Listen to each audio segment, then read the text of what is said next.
Haji, nakalimutan mo na pag mainit talagang Makati kung ang araw. Sa boxing, hinamon ni Jerry Fearless Peñalosa si Fighter of the Decade Manny Pacquiao na ibalik ang dating gutom at bangis sa ibabaw ng ring sa fourth battle kontra Juan Manuel Marquez ng Mexico sa Disyembre.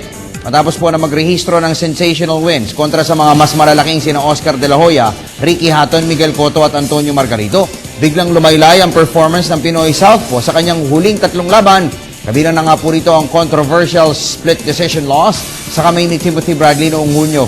At ang itinuturong dahilan ni Peñalosa ukol dito ay ang hindi pagbibigay ng full focus ni Pacman sa training camp. Ang karagdagan detalye sa report ni veteran sports columnist Flor Perez. Kahit si Floyd Mayweather Jr., hindi kayang talunin ang isang gutom at motivated na Manny Pacquiao. Ito ang mabigat na pahayag ni former 2-division world champion Jerry Fearless Peñalosa, isa sa mga sinasabing purest clinical puncher ng Pilipinas. Sinabi ni Peñalosa na nakita niya sa paglipas ng panahon kung paano nabago ang filosofiya sa boxing ng Sarangani congressman.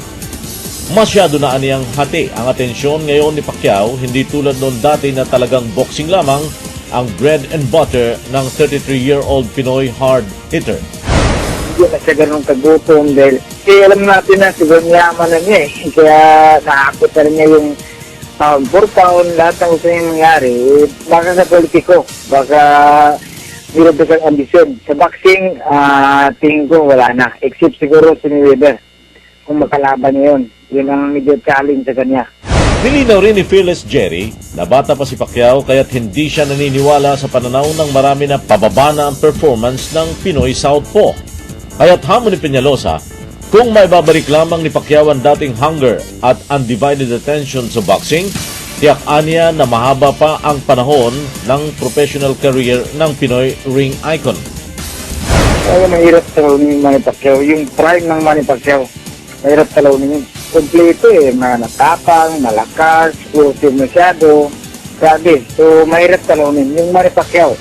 Ngayon hanggang prime pa rin yung Pacquiao kung adipindi, kung talagang focus siya, talagang gutom pa rin siya. Eh, bata pa siya, si Edad 33, wala pa yun, nasa prime ba yun? Samantala, binigyang din naman ni internet boxing columnist Dennis D. Source Guillermo ng Examiner.com na may madali ang pangangailangan para maipihit muli ni Pacquiao ang focus sa kanyang boxing career. Kwento ni D. Source, mismong siya ay personal na nakasaksi kung paano nag-relax sa training camp si Pacman. Kung may motivation pa si Manny Pacquiao sa puntong ito, yan ay nakalaan sa politika at hindi sa boxing. Sinabi ni Pacquiao ng mga press conferences na ginanap para sa laban niya kay Marquez sa December 8 na siya'y seryoso at ibabalik niya ang dating 25 at 26-year-old na Pacquiao at puspos siyang magte-training sa Wildcard Gym. Sabi niya nga, ika-cancel niya yung training niya sa Baguio para ipatunayan ang kanyang pagiging seryoso sa laban na to. Sa nakalipas na 3 laban ni Pacquiao, halos anino na lamang ng kanyang dating devastating self ang nasilayan ng publiko. Kaya naniniwala ang mga eksperto ng fourth battle kontra Mexican rival Juan Manuel Marquez sa December 9 ay mga kailangan ng matinding konsentrasyon mula sa taong hinanga ng buong mundo, hindi dahil sa pag-aartista at politika, kundi sa kanyang angking boxing skills. Para sa PTV Sports, Flor Perez, Telebisyon ng Bayan. Sa billiards, nagbigay po ng 2 rason si Patron Perry Mariano kung bakit labis ang kanyang katuwaan sa pamamayani ni Warren Campo sa first Johnny Archer 10-ball classic ng isang araw. Una po ay naitaas muli ni Campo ang bandila ng Pilipinas at ang ikalawa ay nahila niya ang paa ni current money game king Shane Van Boening pababa. Sa paggapi po kasi ni Campo kay Van Boening sa final, napigilan niya ang ibayo pang paglarga ng American Q artist sa top post ng rankings. Si Van Boening po kasi ang current frontrunner sa billiards money list sa kanyang mahigit $102,000 na earnings habang nasa third place naman ng alaga ni Mariano na si Dennis Wapulio na napag-iiwanan ni Boening ng halos $30,000. At bagamat Pinoy po ang naghari sa torneyong ito sa Amerika, may matindi pa rin po tayong pangangailangan na umarangkada pa. Hindi ikinubli ni Mariano ang katotohanan na humaharurot na rin sa billiards race sa mga kapitbahay nating Asyano at maging ang mga European pool wizards. Sa cycling, kasado na po ang qualifying races para sa 2013 edition ng LBC Ronda Pilipinas Cycling Spectacle. Idaraos po sa October 27 at 28, mahigit 350 participants ang inaasahang makikipagsapalaran sa pakarera na naglalayong salain ang mga riders na bibigyan ng lisensya para pumidal sa ikatlong edisyon ng pinakamalaking multi-stage bikeathon sa bansa. Narito ang report ni Miss Ika Montes. Walang kanselasyon ang pagsikad ng qualifying races sa susunod na linggo para sa 3rd edition ng LBC Ronda Pilipinas Cycling Classic. Kanina ay nagpulong ang mga matataas na opisyales ng LBC Sports Foundation at mga organizers. At dito ay binalangkas nilang maging ang pinakamaliliit na detalye sa pakarera na inaasahang lalahukan ng aabot sa 350 professional cyclists. Sa October 27 sa Tarlac mangyayari ang unang araw ng qualifying at ito ay katatampukan ng dreaded race around Tarlac Province na may mountainous finish sa Monasterio de Tarlac.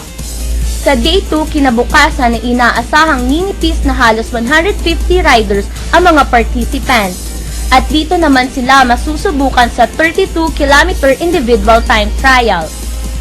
93 riders lamang ang kukunin sa qualifying na isasama sa tatlong seeded na sina 2012 Ronda Pilipinas champion John Mark Toledo, runner-up Iris Valenzuela at third placer Lloyd Lucien Reynante. Ayon kay race director Rick Rodriguez, ginawa nila ang stringent qualifying ngayong taon upang mabigyan ng mas matinding quality ang 2013 Ronda Pilipinas. Ang gusto namin, sana pag-start natin ng Mindanao at pagtawid natin ng last day, 96 riders pa rin ang hawak natin. Samantala, todo papuri naman si veteran sports radio reporter Rick Yap Santos sa ginagawa ng Ronda Pilipinas na improvement ng pakarera kada taon. Kwento ng 2-decade-old cycling coverer, nire-represent ng Ronda Pilipinas ang tunay na national race dahil sa nagagawa nitong baybayin ang major thoroughfares sa iba't ibang panig ng bansa. Yung Ronda qualifying for 2 days is very significant, very important ito. Kasi this will be the last time that aspiring cyclists from all over the Philippines will have the chance to make it to the 93 riders who will comprise the Ronda PIL 2013, early next year.